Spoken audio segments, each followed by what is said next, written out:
On va regarder Marc 11. Marko 11. Marc 11, 11 Marko, où Jésus va nous donner une loi spirituelle. ambako Yesu anatupatia sheria moja ya kiroho. Et c'est une loi extrêmement puissante. Ni sheria yenye nguvu. C'est la loi de la foi et de la confession. Ni sheria ya imani na kukiri. Et là, je vais rééquilibrer certaines choses. Na hapa ninataka niweke usawasawa mambo fulani. Parce que on voit beaucoup d'abus sur la confession aujourd'hui. Kwa sababu leo watu wanatumia vibaya kukiri. Mais on voit peu de gens qui marchent vraiment par la foi. Lakini ni watu wadogo ndio tunaona wakitembea kwa imani. Alors Jésus va dire certaines choses. Bon, ils vont passer devant un figuier. Anapita mbele ya mti. Parce que Jésus a faim, c'est au verset 12 et au verset 13. 12 mpaka 13. Et Jésus donc va voir s'il y a des figues. Akaenda akaona kama kuna matunda kwenye ule mti. Et il n'en trouve pas. Na akaona hakuna tunda. Et il va juste prononcer une parole au verset 14. Katika 14 akasema neno. Il va dire, Akasema, il prit la parole et lui dit, il parle au figuier, il parle à cet arbre, que jamais personne ne mange plus de ton fruit, et les disciples l'entendirent. Akasema mtu yote asile tena matunda yako, na wanafunzi wakamsikia.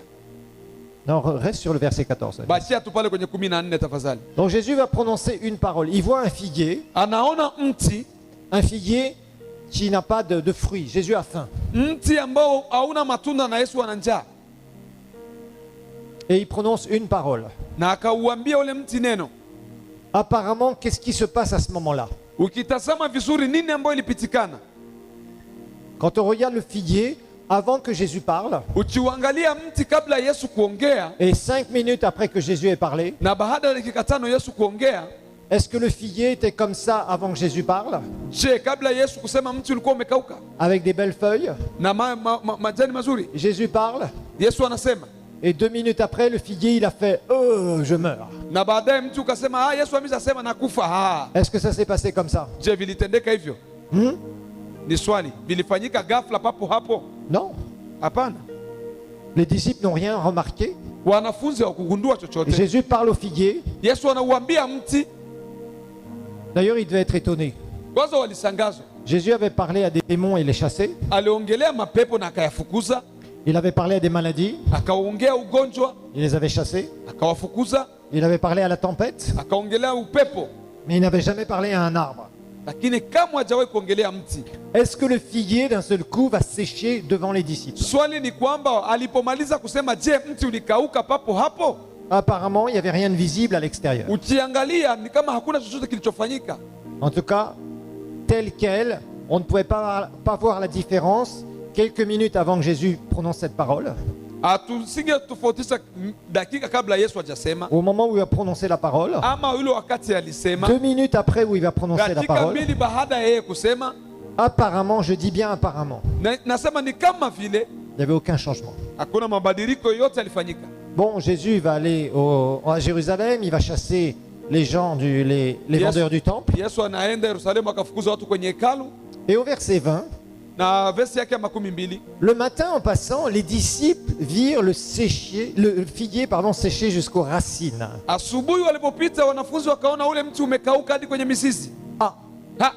Là, en une journée,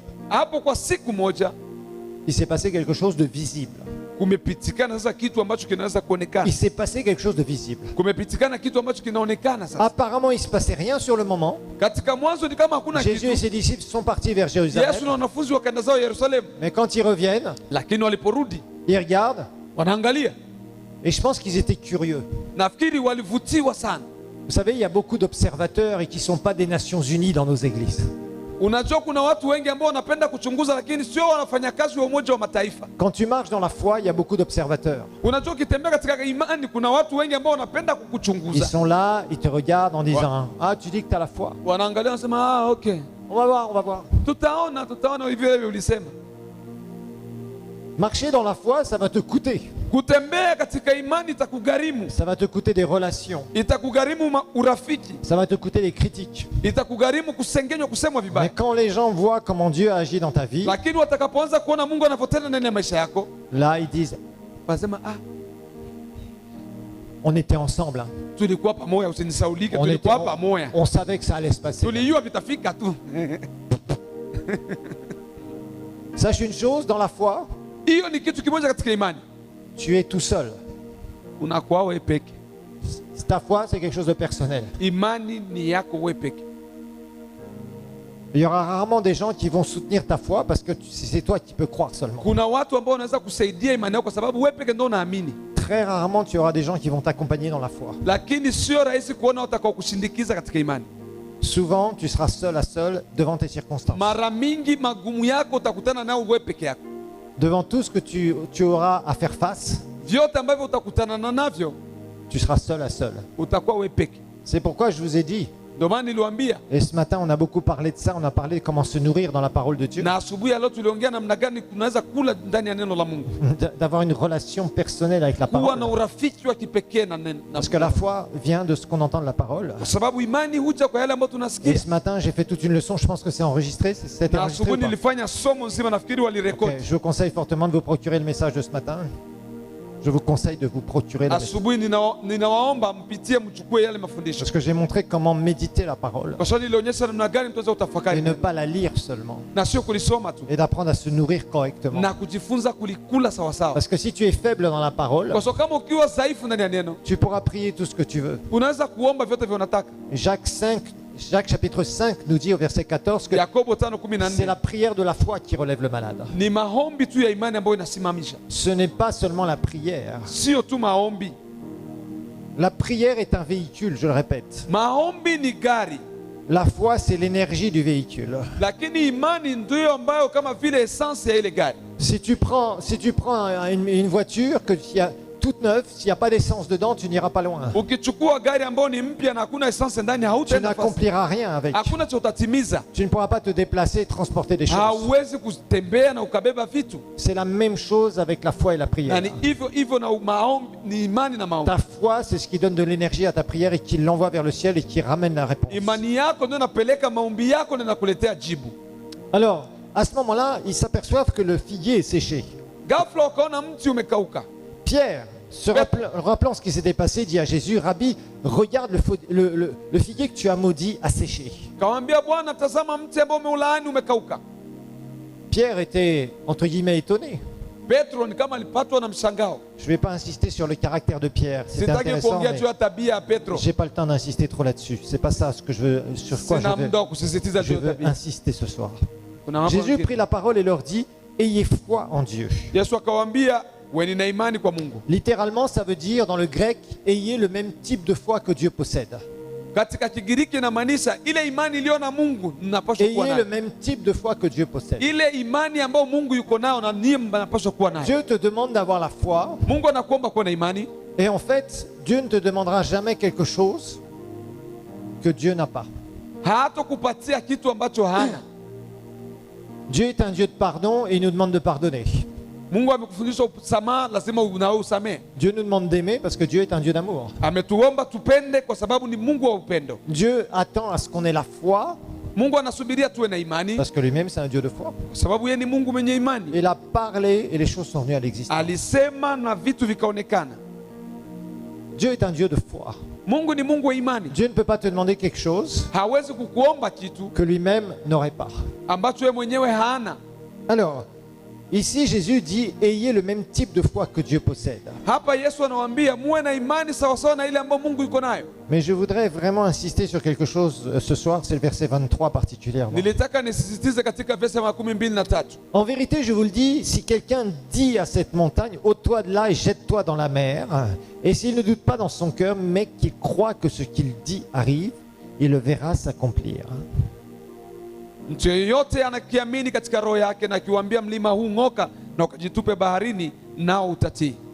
Alors ce soir, je voulais insister sur une chose importante. Na jioni ya leo nitaka nisisitize katika mambo ya maana. La parole de Dieu nous dit neno la Mungu linasema qu'il faut parler à nos montagnes. Ni lazima tuongelee milima. Et je vous rappelle que les montagnes, ninawaambia milima, ce ne sont pas les montagnes du Grand Congo qui sont juste derrière nous. Sio milima ambayo ya hii nchi ya Kongo ambayo iko pembeni yetu hapa. C'est une image ici. Hapa ni picha. Une montagne, c'est quelque chose que tu ne peux pas surmonter par toi-même. C'est quelque chose qui est trop grand pour toi. Et je te rappelle une chose. Tu as besoin de foi là où toi tu ne peux pas faire les choses. Et je vous ai dit de vous débarrasser de toutes ces petites prières qui ne valent rien. Pensant que vous êtes spirituel, que soi-disant vous priez toute la journée. En demandant les petits trucs et les petits machins, le moindre petit truc à Dieu. Alors que tu peux le faire toi-même. Ce que tu peux faire toi-même, tu n'as pas besoin du Seigneur. Il y a beaucoup de gens qui vivent une vie d'incrédulité complète. Alors qu'ils se pensent spirituels, en faisant des trucs, en priant n'importe quoi, les petits trucs à droite à gauche, ou que Dieu a fait ça dans leur vie alors qu'il n'a rien fait du tout. Vous savez, quand vous regardez les païens, il y a des païens aujourd'hui, ils sont tellement riches qu'ils pourraient presque acheter un pays. Je sais pas, vous connaissez Elon Musk. Elon Musk, c'est celui qui a fait les voitures Tesla.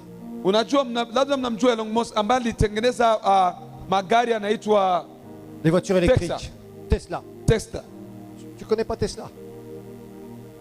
Tu connais pas les voitures Tesla? Electric cars. Un Congolais qui connaît pas Tesla, c'est pas un Quinois. Hein. Tu peux voir s'il y a un bouton signé Quinois ici? Il y a un bouton. Ah, c'est marqué Quinois. Je savais qu'il y avait quelque chose. C'est en or ou en or qui est très dur? Regardez quelqu'un comme Elon Musk qui est devenu l'homme le plus riche pendant un temps de la Terre. Ou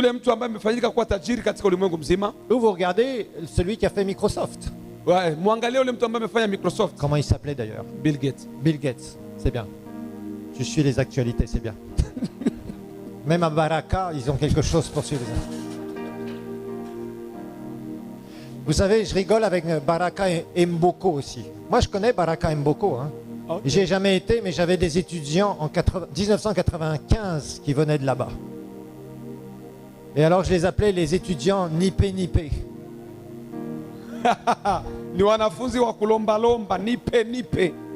Ils étaient terribles. Ils venaient de là-bas, de Baraka et Mboko à l'époque, 1995. Ils venaient à Bujumbura pour étudier. Et alors, toutes les 5 minutes, ils demandaient quelque chose. On a besoin de ça, on a besoin de ça. Alors un jour, je lui dis, mais comment on dit en Kiswahili, donne-moi, donne-moi? Nipe, nipe. Lomba, lomba. Alors j'ai appelé un des étudiants, Monsieur Nipe, nipe.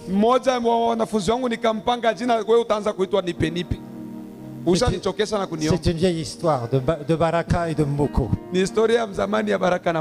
Mais lui, non, lui c'est un Quinois qui il a immigré dans un autre pays. Hein. Baraka, c'est un autre pays pour toi, non? Le grand Kinshasa à côté, c'est extraordinaire. Hein. J'aime bien déranger, surtout les Congolais, j'aime bien vous déranger. Alors, quand on voit ces gens-là qui sont devenus multimilliardaires... Non, milliardaires.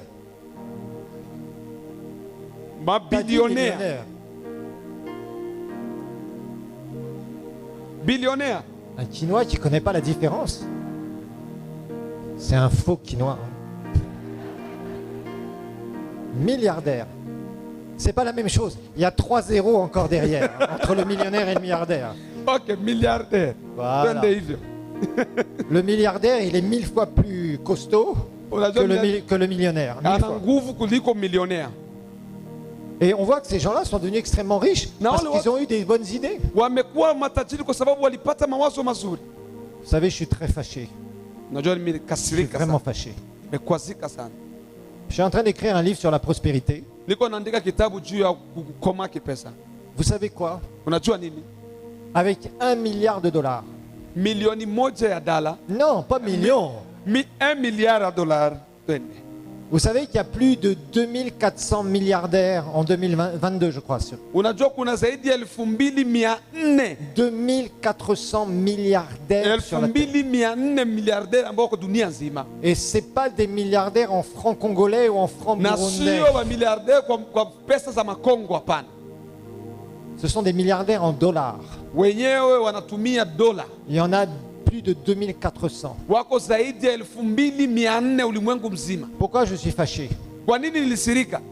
Parce que d'abord, parmi tous ces milliardaires, il n'y a pas un seul chrétien né de nouveau.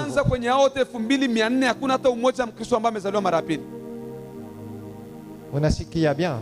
Il n'y a pas un chrétien né de nouveau.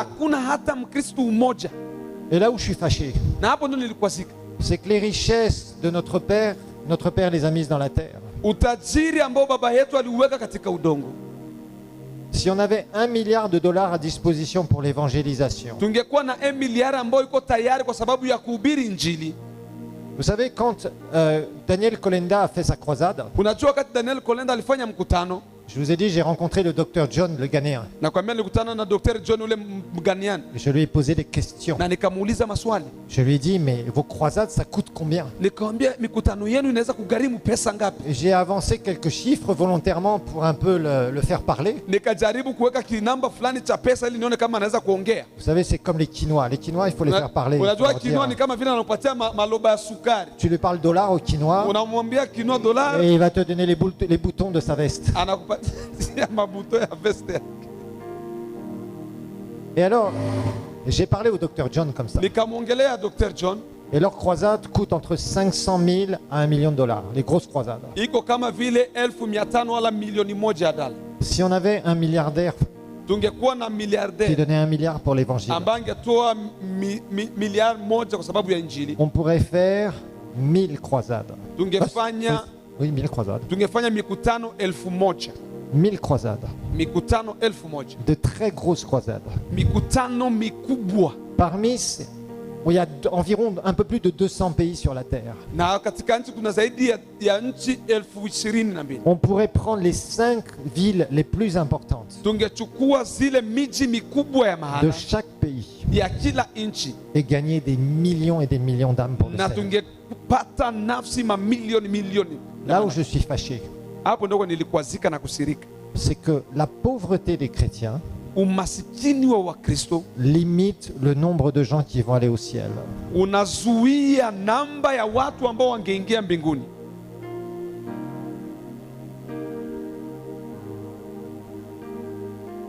Et c'est une honte. Frères et sœurs, c'est une honte. Vous vous rendez compte? Il va y avoir des millions et des millions de gens en enfer parce qu'on n'a pas su faire les choses.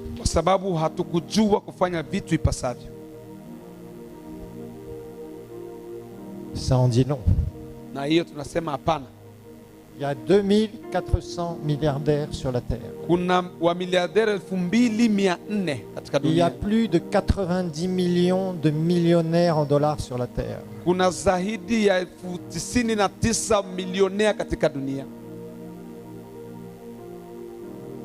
Je vous laisse ça comme réflexion.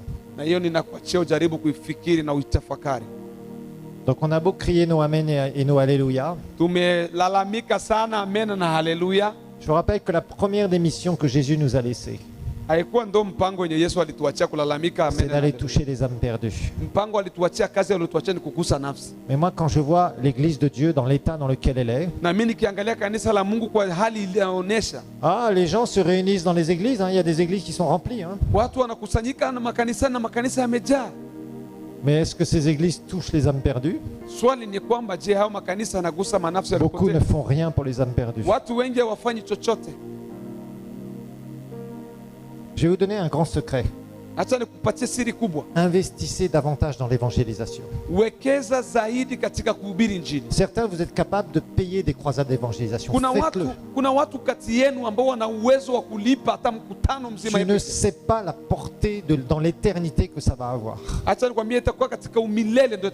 Créez des richesses. pour l'évangélisation. Tu n'es pas prédicateur, peu importe. Finance des évangélistes. Dieu cherche des personnes comme ça. Parce qu'il y a tellement de gens qui n'ont pas entendu l'évangile. Et la foi. Et la vision. Dire moi, je vais créer des richesses pour financer l'évangile. Et dans le ciel, quand nous passerons devant Jésus, tu sais, excusez-moi, je suis obligé de faire une parenthèse parce que ça me secoue ça.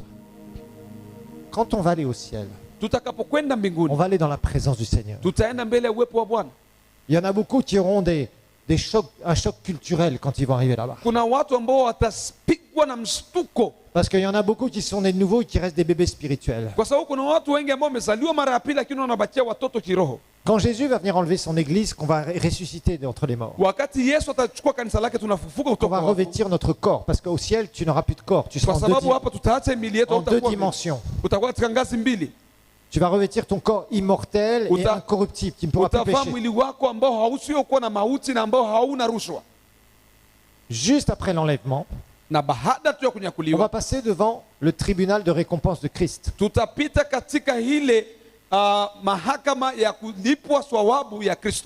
Et à ce moment-là, c'est le Seigneur qui va nous donner la louange. Oui, la Bible nous le dit. Que Dieu va nous donner la louange et nos récompenses. Et ce jour-là, qui est-ce que tu veux qui dise, voilà, lui, il a fait ça ou elle a fait ça pour moi? Il y aura une personne ou deux qui va venir vers toi? Ou il y aura une foule qui va venir vers toi et dire merci. Merci. Parce que tu as financé. Et aujourd'hui je suis là avec toi. Merci parce que tu as prêché. Et je suis là avec toi. Mon frère, ma soeur, si tu n'as les yeux que sur cette vie, Paul disait, nous ne regardons pas aux choses visibles, nous regardons à celles qui sont invisibles. À celles qui sont éternelles. Ta vie sera dynamique pour le Seigneur. Si tu veux marcher vraiment dans la foi, quand tu as les yeux dans l'éternité. C'est tout le combat que nous avons quand nous nous consacrons à Dieu. Tu peux faire chercher les choses de ce monde. Je te dis une chose. La bénédiction que tu as dans ce monde, c'est à consommer sur place.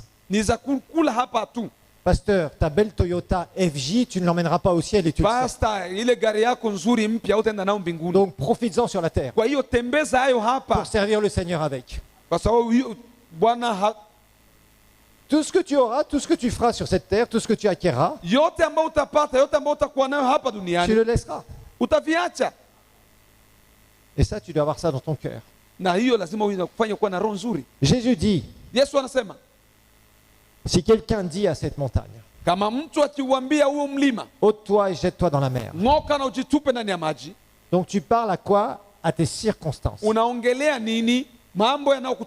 La foi s'exerce dans deux dimensions. Là, je vais parler seulement de la dimension horizontale.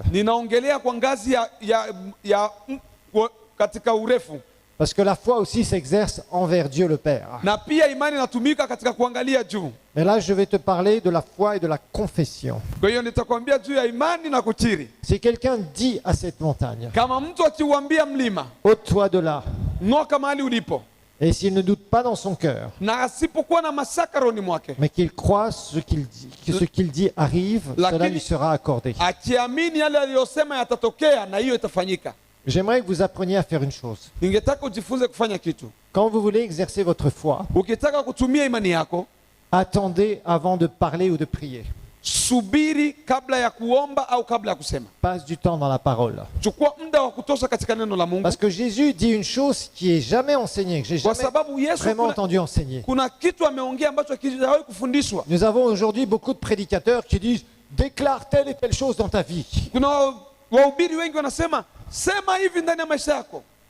C'est biblique quelque part. Ndio, ni kibiblia mahali pamoja. Le problème c'est qu'ils oublient de dire tatizo wanasahau kusema que ta confession doit être en rapport avec ta foi. Kwamba kile unachosema lazima kiendane na imani yako. Sinon ce que tu dis n'arrivera pas. Tofauti na hivyo vyenye unasema havitotokea. Jésus dit Yesu anasema que si kama il croit que ce qu'il dit arrive. Atiamini yale aliyosema.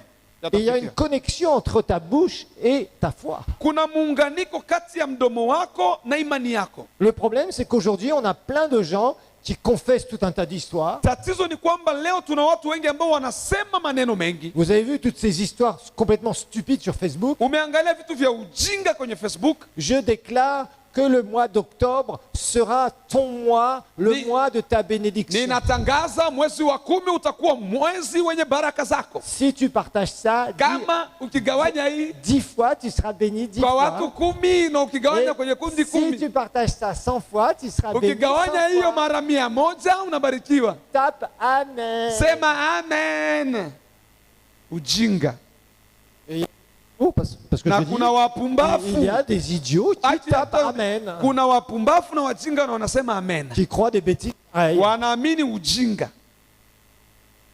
Ça s'appelle la stupidité. Hiyo inaitwa upumbafu. Il n'y a rien qui va se passer.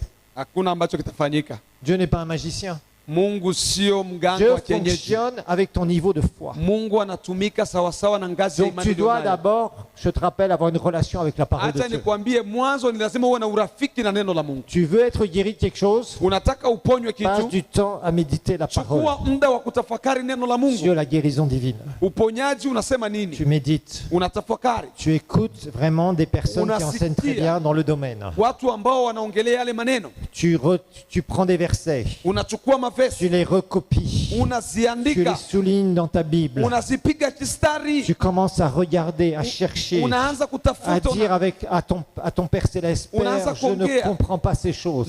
C'est pas encore descendu en moi. Avant même de prier, avant même de commencer à dire des trucs. Il ne te servira de rien de confesser des choses où tu n'as pas le niveau de foi de ta confession.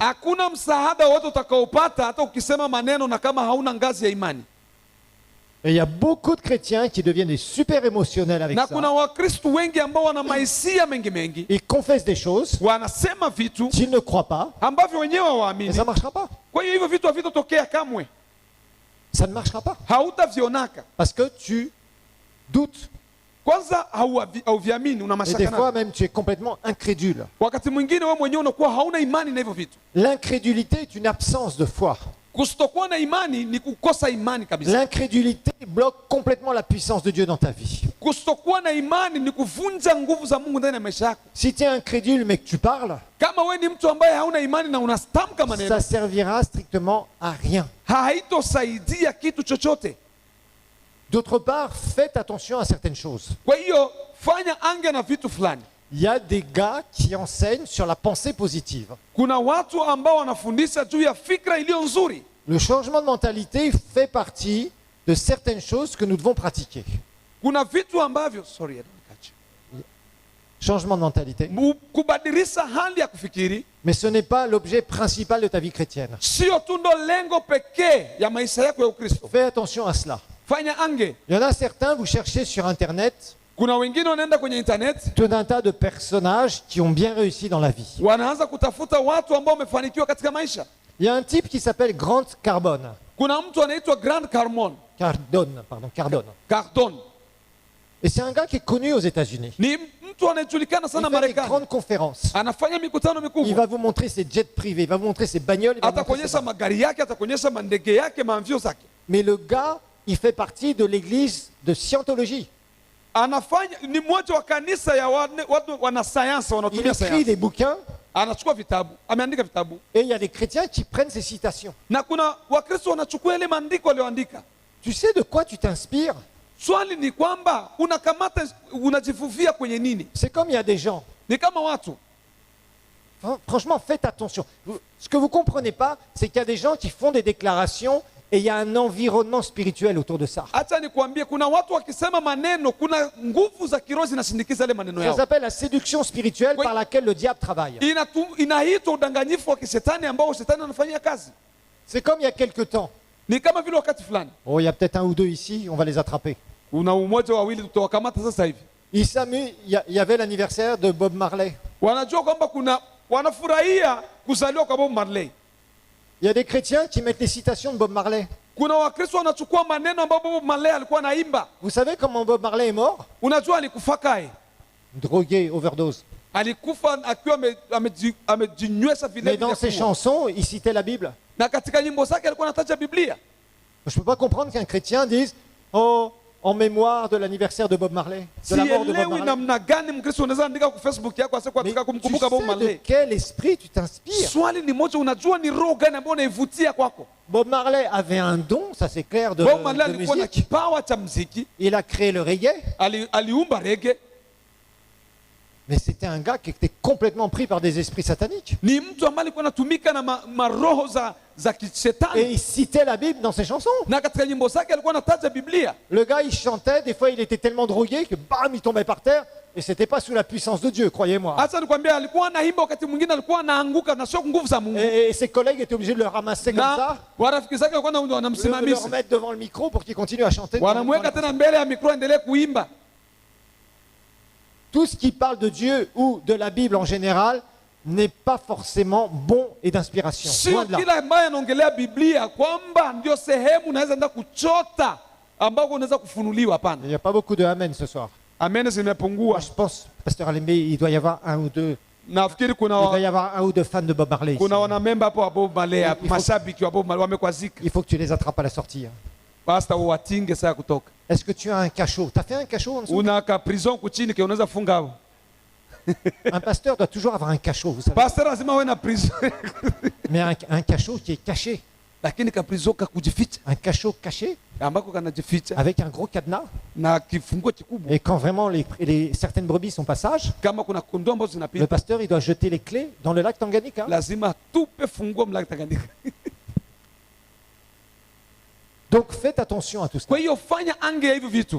Apprenez à confesser à la mesure de votre foi. Jifunze kusema maneno sawa sawa na imani ulionayo. Sinon, ça ne marchera pas. Tofauti na hivyo hautaona chochote. Qu'il croit ce qu'il dit arrive. Waamini yale waliosema yatafikia. Et c'est pas la confession n'amène pas la foi. Kusema akukomazi imani wala kuleta. Il y a beaucoup de gens qui pensent je vais confesser ça, je vais confesser ça. Watu wengi wanafikiri nitasema hivi. Et ça amène la foi. Na italeta imani ndani. Non, la foi ne vient ni par la confession. Imani haiji kwa kusema. Ni par la prière. Haiji katika maombi. La foi vient par la méditation de la parole. Imani inakuja kutokana na neno la kutafakari. Il n'y a pas d'autre voie. Na hakuna njia nyingine mbadala. C'est une promesse particulière que le Seigneur t'a fait. Ni ahadi ya kipekee ambayo Mungu amepana. Tu dois méditer sur cette promesse. Na ni lazima utafakari hizo ahadi. Abraham, qui est le père des croyants, Abrahamu ndiye baba wale wanaoamini, n'avait pas de promesse écrite. Hakukuwa na ahadi zilizoandikwa. Il avait une promesse personnelle, verbale que Dieu lui avait révélée. Alikuwa na ahadi pekee ambazo Mungu alisema kwa maneno. Et là tu parles ces choses. Na hapo unasema hivyo vitu. Selon ta foi. Sawa sawa na imani ulionayo. Et ça va s'accomplir. Na itatimia. Mais arrêtez de faire une chose. Acha kufanya hichi kitu. C'est de confesser quelque chose. Ni kusema kitu où vous n'avez pas le niveau de la foi. Ambacho wewe mwenyewe hauna ngazi ya imani. Parce qu'il y a beaucoup de chrétiens qui font ça aujourd'hui. Kwa sababu kuna Wakristo wengi wanafanya hivyo. Et ils vivent dans un monde virtuel spirituel. Wanaishi katika ulimwengu ambao ni wa mawazo wa kiroho. Où ils ne voient pas les choses se passer. Ambako hakuonekani vitu vinatendeka. Et il faut faire très attention à ça. Fanya ange. Amen. Amen. Allez, je vais vous libérer. On se voit demain. Je laisse d'abord la parole au pasteur, bien sûr.